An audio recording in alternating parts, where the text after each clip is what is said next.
(1886) was an important year for Ormond. It was so difficult for people, mail, and goods to reach Ormond in those days.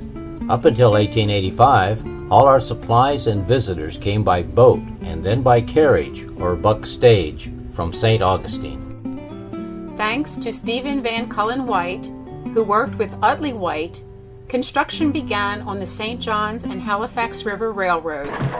Utley White had railroad experience, and at one time he managed a horse and mule-drawn railway to St. Augustine.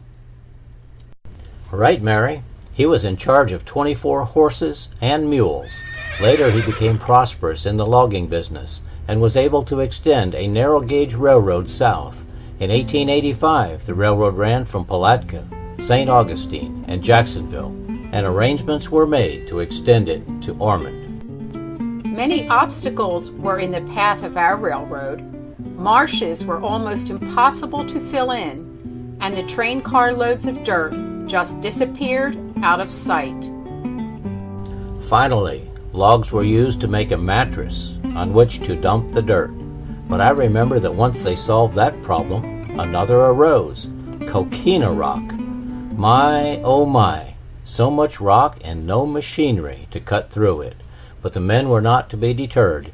They did the work by hand. Rain, lightning, mosquitoes, and reptiles didn't help either.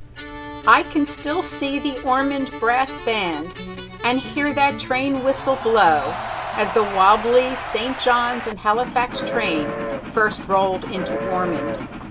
Finally, we could begin shipping our citrus north without it spoiling before it got to the folks who wanted our wonderful oranges.